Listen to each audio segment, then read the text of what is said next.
Welcome to Dependable Flame, where we explore vintage petrol lighters, ashtrays, tobacconiana, and other useful mechanisms. Make yourself at home. Today we are going to take a first look at the contents of a package that I received in the mail this morning from our friend Gavin Lannan. Talked to Gavin a couple times on the phone here in the last couple weeks. You guys know what a friend Gavin has been to the channel over the years, and this is not the first package that he has sent us. He told me a little bit about what was in here, but did not reveal everything. Looks like he has us stocked up on genuine Zippo wicks for the foreseeable future. Definitely appreciate that, Gavin. Also, a cool little, probably Japanese-made table lighter would be my guess. Yep, Japan, nothing wrong with that. Looks like the flint tube is clogged up with degraded flint, the way that is just spinning freely.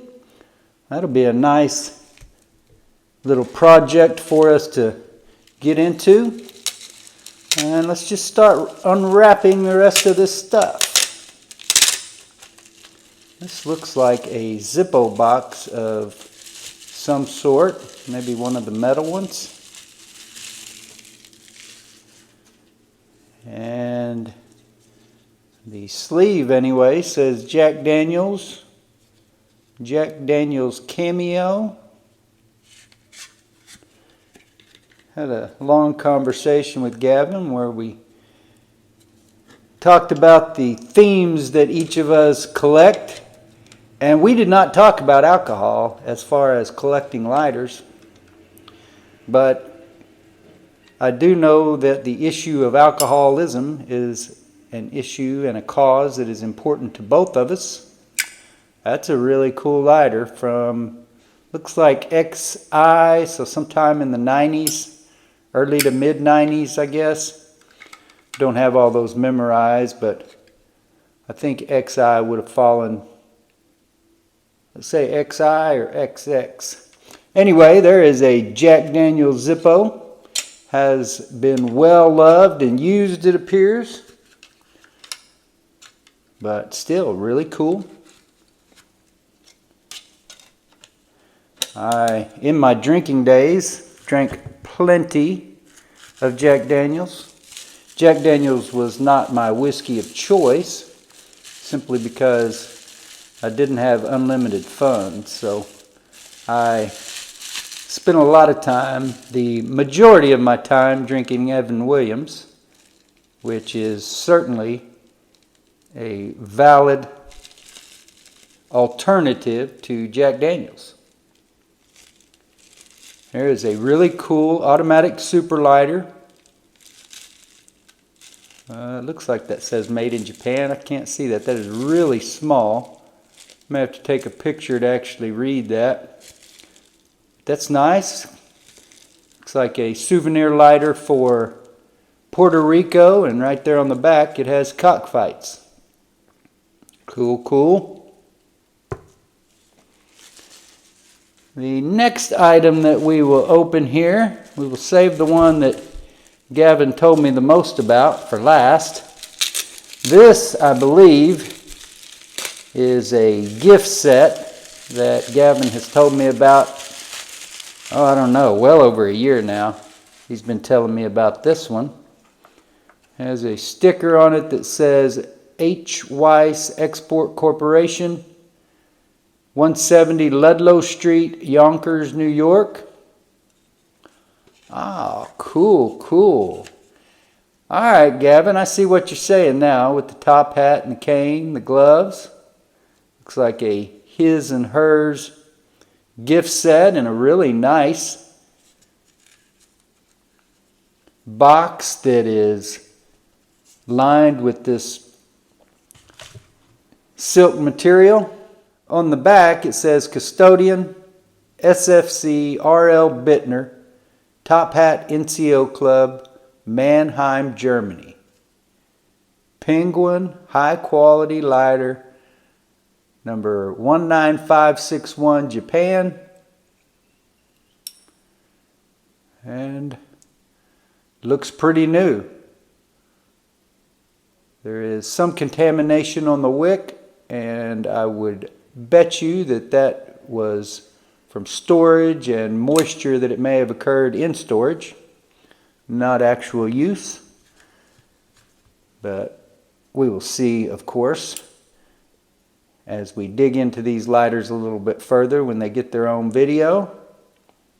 Really cool. That lighter looks new as well. The back of the smaller lighter is engraved Top Hat NCO Club Mannheim, Germany, but does not say custodian. So really cool. That is definitely an item, Gavin, that we can list as one that would go to 100% to the HDSA, Huntington's Disease Society of America charity. Really cool gift box, man. I'm really happy to have that in my possession, and what Gavin told me, just like he did with the ashtrays and the Zippo lighters that he sent a couple of years ago, was use them however I saw fit for the good of the channel. So that's probably what we will do with this, is list that as 100% for charity. I am toying with the idea of doing some of those listings as buy it now rather than penny start charity auctions. Rather than an auction, we're just going to do some buy it now listings and still send 100% of the proceeds to that HDSA charity. So cool. Really glad to have that one, my friend. And then the lighter that he intended to send, the one that he first told me about,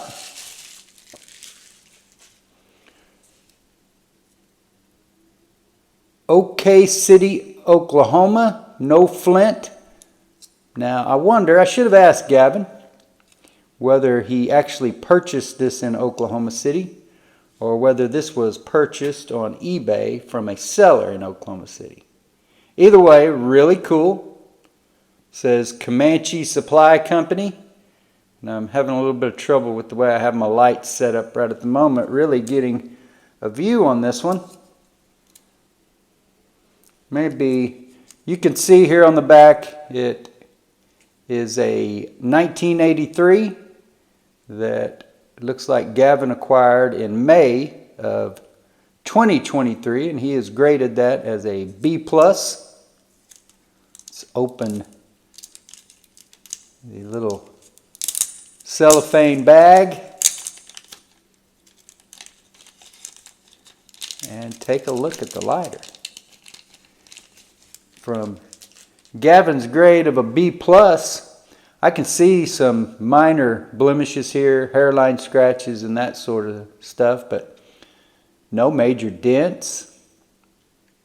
Really straight. And it looks brand new. Maybe we can see it a little better from this angle. Before I do a video on this lighter, I'm going to have to change up my video set here because the light on these high polish, and I've noticed this on some of the other lighters, it was like that during that Adonis video the other day. I was having a hard time getting a clear reflection that wasn't or didn't appear so dark. I don't know if I need to get a white background behind me or what the case may be, but you can see there is an Indian with a headdress, and it says Comanche Supply Company of Oklahoma. So I look forward to seeing what kind of business this Comanche Supply Company may be. Appreciate the opportunity, Gavin, and all the lighters, but especially this Native American in a headdress advertiser for Comanche Supply Company of Oklahoma. Really cool lighter that will be part of my personal collection. And I don't know, it's hard to say that I'm going to use it when it appears brand new, but that just may be the case. This may be one of my new EDCs. I love these little advertisers, especially when I can find one that features the state of Oklahoma. Until next time.